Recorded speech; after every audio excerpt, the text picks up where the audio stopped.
Tim and Brett here from Skillwork. In the video here today, we're going to talk to you about the 8 trends you need to know about the skilled worker shortage in 2020.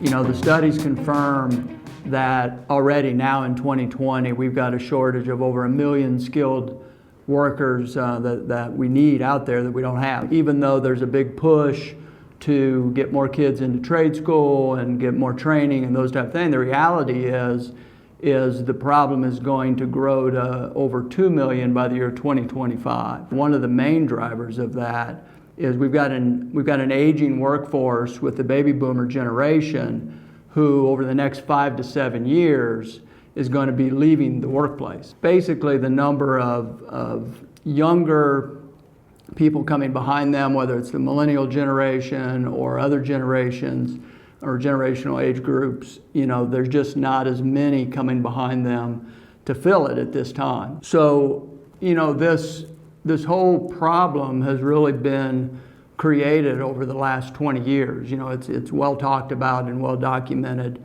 you know, that this process of people leaving the trades for four-year schools and those types of things. So, you know, because it's a problem that has been created over a long period of time, we really as companies can't expect that we're going to solve this overnight.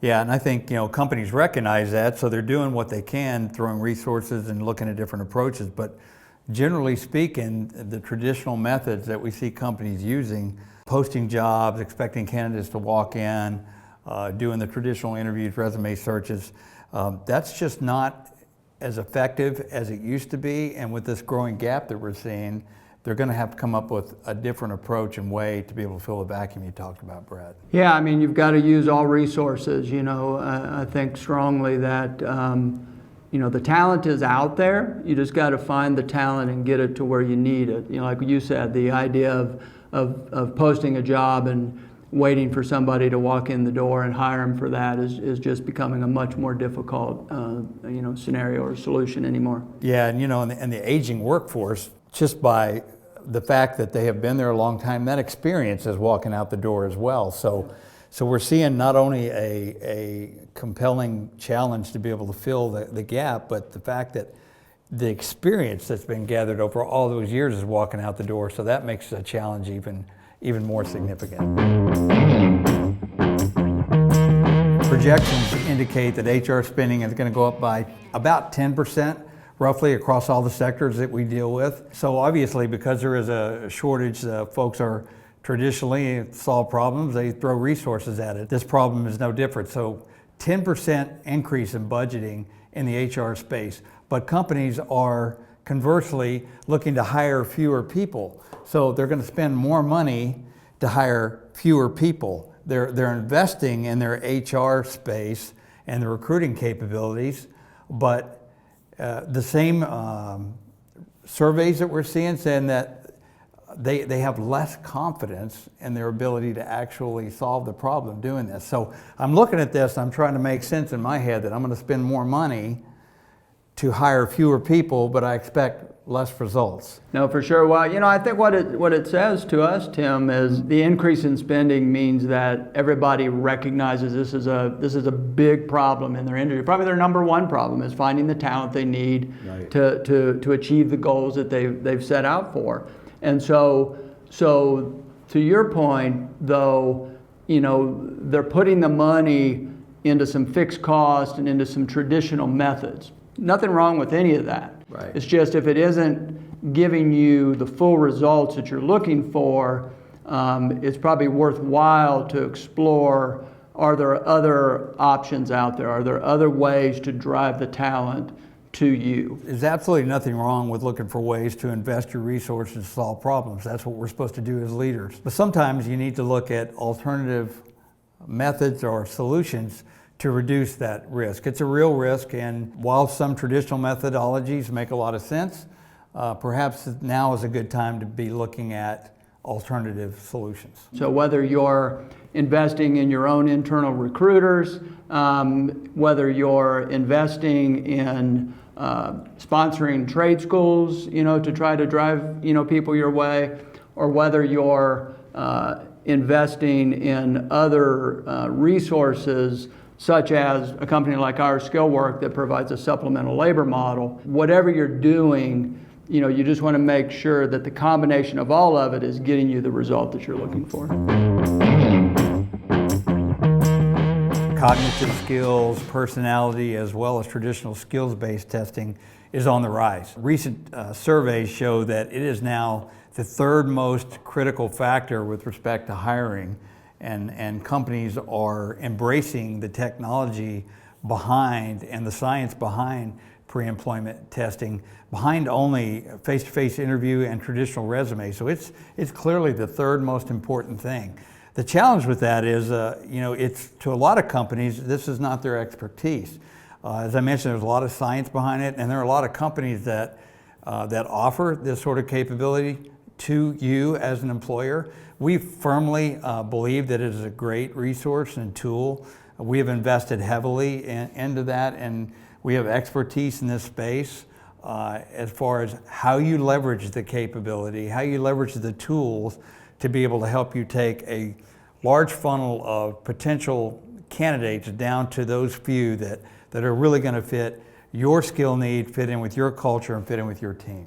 We chose to focus on the skilled trade space. We had some expertise and some experience in that area, and so we felt like this was an area that we could really hone in on, and really, in doing that, we really customized our vetting and our testing, because we recognized early on that not everybody was going to be a fit, and the real secret was going to be to take the hundreds or thousands of people coming in the front door and being able to run them through a process, which our vetting process became a very important piece of making sure that we get the right output when we send somebody out into the field. Yeah, absolutely. It's companies are, as we mentioned in one of our other points, the idea that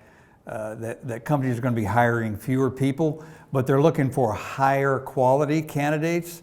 That's an actual measure of their success of their hiring program, the quality of candidates. So this testing and the ability to test and get the right people in the door is actually a huge risk mitigation tool that you can use. Hiring and staffing risk continue to be one of the most consequential risks and impact the bottom line that any company faces. So the ability to be able to help fine-tune your selection process to make sure you're getting not only the right number of candidates, but the right fit for candidates, and not just skill, but as I mentioned, those other things, the cognitive, the ability to think, and to be able to have the acumen to be able to have the right fit for the type of job, but also the personality to fit into your culture. It's really crucial. No, I agree. I think people, companies in general, we're much more aware of what it cost us, what we're going to pay an employee, or what it cost us to attract that employee. I think sometimes we're less aware of what it cost us to hire the wrong employee.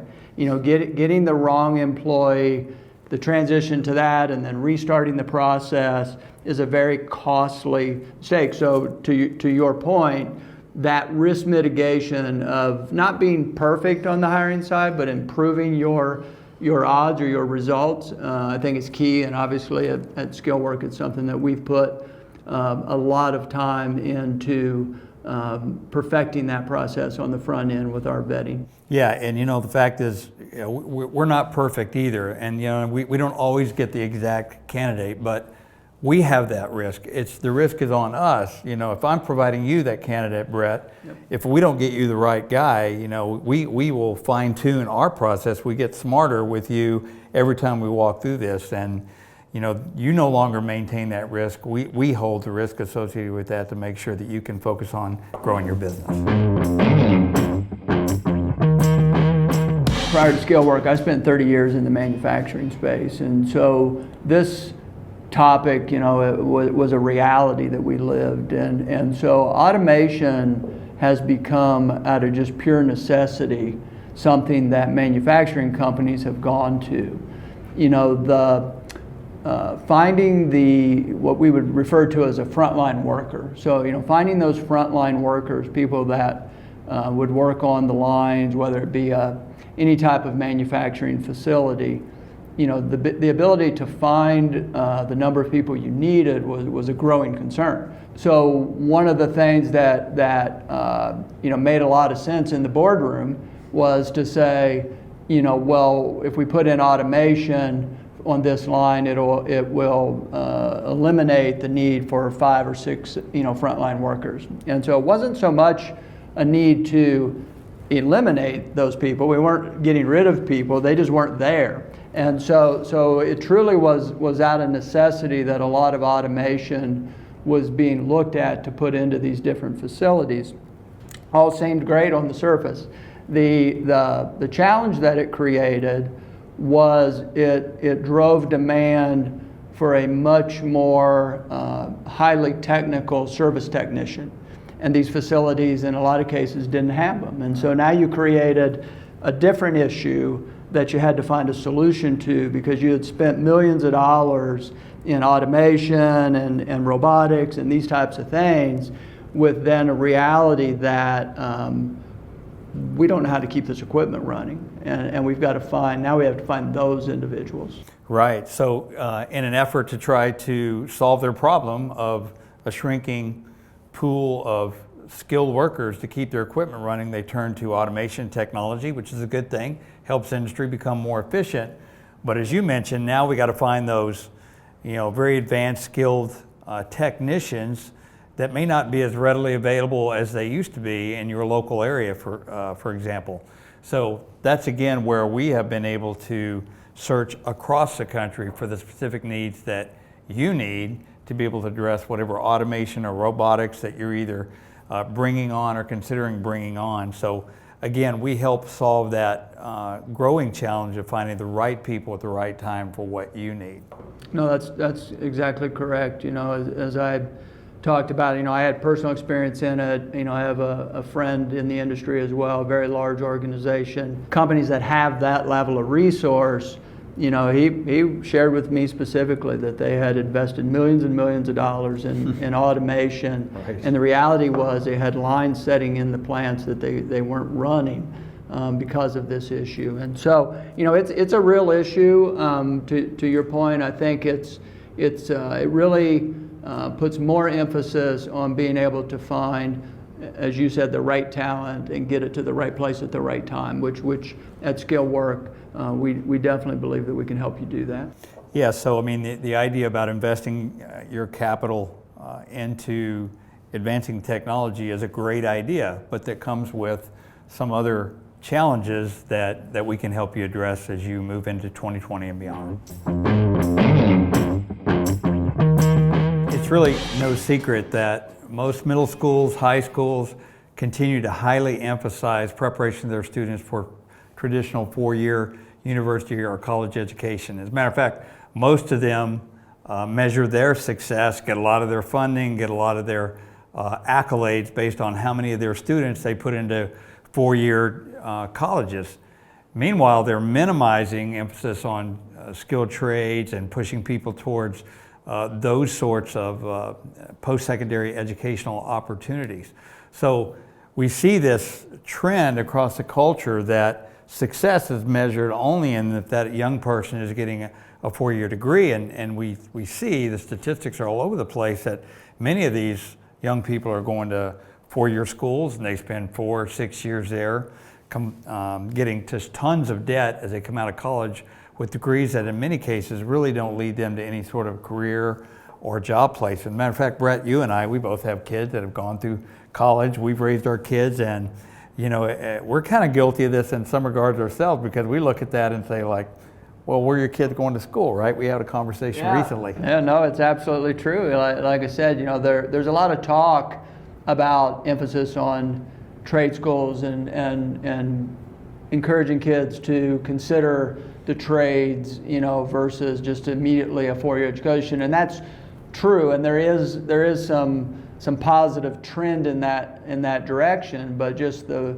reality is the stigma is still, four-year school. Like you said, if I run into somebody that's a senior in high school, I'm in a business that places people into the skilled trade, job workforce, and yet my first tendency is normally to ask a young man or a young woman, so what colleges are you looking at, or what school are you going to? Yeah, so it's kind of seeped across our culture, and it's counterproductive, and not only I think to this generation, but also this gap that we're facing across the country. So supply and demand, the economic rule of supply and demand is at play here. So there's a huge demand for skilled trades, and when there's a huge demand for something, there's a premium for that. So there's a great opportunity for people that are entering into these trades, younger workers, replacing some of the aging generation, to come in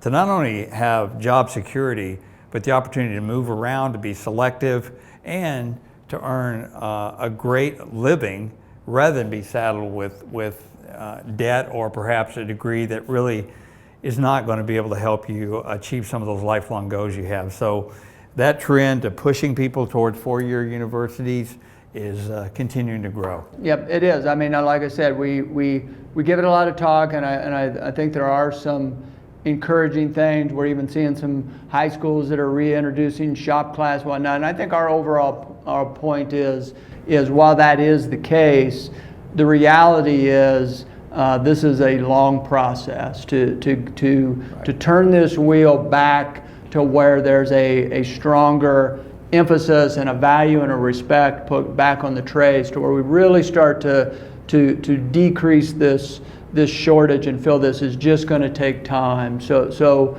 just the reality is as companies, we've got to recognize the levels and the different options that we have to look at as we look to fill these positions. Yeah, just this morning, as you said that, I was having a breakfast with a good friend of mine. He's got 3 kids. His youngest one is finishing high school, and he worked in the last summer or so building decks and building. He really liked it. He said he really just seemed to gravitate towards that. But his dad was working with his son and getting his prep for ACT and going to college, and I was like, have you considered maybe a trade might be a better fit? And he's like, that's really a great idea. So it's just the idea of there are other options out there maybe to consider. Ghosting. If you're not familiar with that term, what it means is anytime you have a candidate that's been vetted to some degree, you've invested in that candidate you're looking at for bringing onto your company. If they just all of a sudden stop communicating with you, or even worse, just fail to show up on the first day of the job after you've spent all this time and energy investing in them, that's a term the HR or hiring professionals call ghosting. Nearly 85% of HR professionals say that they have experienced ghosting, and it continues to rise. So what does that mean to you? Well, it means that all that money and time and investment that you're placing in trying to hire and lure the great candidates, chances are that the majority of them at some point along the line are not going to show up. So that's a lot of invested time, energy, and resources that you put into that candidate and onboarding that candidate, that's just money that's lost. A significant amount of investment on your part. That's even more significant in the current labor market that we're in right now, because when there is a high demand, especially for skilled workers, that just simply means that there are more companies that are seeking their services. So they have options, lots of options out there. And so the more options there are, the more likelihood it is that they are going to ghost you at some point. And I'll admit, and we freely admit, that Skill Work, our company, we're not immune to this at all. And we experience it. We try to minimize it, but the fact of the matter is, that's a risk that we face. And in our model, your company, we assume that risk from you, so that rather than you have to experience the ghosting, we experience it, and we're responsible to make sure that the guy that you want shows up on the first day. Yeah, no, it's exactly right. It's not, I think part of it, Tim, is that, we all have to, as leaders of companies and HR professionals and just different people in the organization that are involved in the hiring process, overall, the reality is just the workforce is evolving and changing a little bit. Now, when I say that, I'm not saying that the workforce is bad or that millennials are lazy. That it's just the opposite of that. It's just the reality is in today's work environment or labor pool environment, because we're so short in certain areas, to your point, people have options, and we also know that all the trends show that employees today are less likely, or more likely, I should say, to move around a little bit. Right. You know the old trends. The average employee stayed in a job over 10 years in the skilled trade space. Today, it's less than 3. Right. And it's not, again, because they're unstable, they're unsettled. They just have the ability, they have the option, and they like some variety. Exactly. So we understand this, and being experts in this field, in hiring, especially in the skilled trade space, we have put in some proprietary methodologies to ensure that we minimize the impact of ghosting to your company. So we provide a layer between your hiring and our vetting process to try to make sure that we reduce the likelihood of you experiencing ghosting. This is a problem that's been created over 15 to 20 years. This drain of talent into the trade space didn't happen overnight, and we won't solve it overnight. And so, companies are recognizing clearly the shortage. You can tell that by the types of things that they're investing in. They're, as we've talked about earlier, in some of our points, increasing their HR spend, and what we're seeing in a lot of companies is they are getting much more connected to the community colleges and the trade schools. And so, in the companies that have the wherewithal, they're not just creating relationship, they're making significant investments into the trade schools. I met with an automotive, a large car dealership recently, and they had made a $250,000 investment in the auto mechanic portion of a local trade school, with the idea that planting the seeds that eventually those individuals coming through that would potentially come to work for them, and then even going further back into the high schools. Right. The reality, when I was meeting with this gentleman, as I said, hey, that's great, and you absolutely need to keep doing it, and we need to all keep making those investments. But the fact is that's a tomorrow solution to a today problem. And I think that resonates with individuals, because that same individual, he's telling me all the things that they were doing, and rightfully so. He was proud of the things and of what they were recognizing. He should have been. Right. But at the time I asked him, I said, so then clearly all your technician positions must be filled. And he said, well, no. I can guess the answer to that. Yeah. So as you can expect, as we've heard, he's like, no, I'm at least 25 short. Yeah, I mean, it's companies are not just sitting around and waiting for this to happen. They're doing all kinds of creative things. You mentioned investment and training. We're seeing a lot of companies do internal certifications. They're doing availability for their employees to move up the ladder. So they're looking at a lot of different methods and approaches to try to solve this problem. But many of these, as you mentioned, Brett, the problem wasn't created overnight, and a lot of these things take a while to turn this thing around. So you got to look for some near-term, some mid-term, and some long-term solutions to this, and we're part of that. I mean, we don't claim to solve everybody's labor shortage problem, but we can come in and help you solve that today problem, as well as partner with you, because we too are investing in certification, we're investing in long-term training, we're investing in our local community colleges and trade schools. We believe firmly in all of that. But the wise leader will look at ways to spread the risk, meeting not only their near-term, but their longer and even mid-term risks. Yeah, absolutely. No, that's exactly what we would encourage companies to consider is continue to invest in training clearly.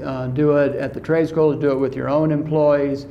Continue to look at ways internally to attract talent. But be open enough, think enough outside of your box of traditional ways of hiring to say, all right, this isn't completely solving our issue, so what else can we do? Yeah. And SkillWork created a model that is new to the industry. So it's new to come in and basically be that today's solution while some of these tomorrow investments catch up. Yeah, and I think we'd be remiss if we didn't mention that companies are in good faith investing a lot in these things and a lot in their employees. But we've talked about this concept of ghosting, where employees that you're vetting don't show up or fail or just quit communicating. We're also seeing employees that companies spend a significant amount of money in for training and growth depart for other opportunities. So the fact of the matter is, even though you're doing all those things and continue to do those things, the fact is the matter is some of those employees will not stick around for the long term. And so you're going to continue to see this need for immediate kind of filling of those roles that we have. Yeah, we have to have the talent to achieve our goals. This is kind of a topic that kind of touches a lot of different pieces, but I really think at the crux of it, I was meeting with a gentleman who was a head engineer for a company. It's probably been a year ago now, and we were talking about the skilled trade shortage, and it was obvious, and how many people are you short? And he brought up something to me that maybe for the first time really kind of opened my eyes to this is more than just a shortage. That what he pointed out was that we continue to lower our standard of what we will accept because we have to fill these jobs. Right. And with that acceptance of a lesser talent, with the idea that, well, maybe we can train them up, or hey, at least we needed 20 guys, we got 20 people now, type thing, creates some potential other issues that could impact the culture of your company. Yeah, for sure. So just filling 20 slots may not necessarily solve your problem, because a phrase I like is a rising tide lifts all ships. Well, a sinking tide also lowers all ships too, conversely. So your employee pool and that culture and that level of skill that you've worked for maybe years to develop, as you lower those standards, it kind of brings the ability of your whole team. Not only that, but it really affects morale in a negative way, and productivity, because your skilled and experienced workers are spending more time either having to oversee, to maybe rework or fix or train up those people, and it reduces their ability and efficiency. And in fact, we're even seeing issues with safety and just overall quality as a result of that.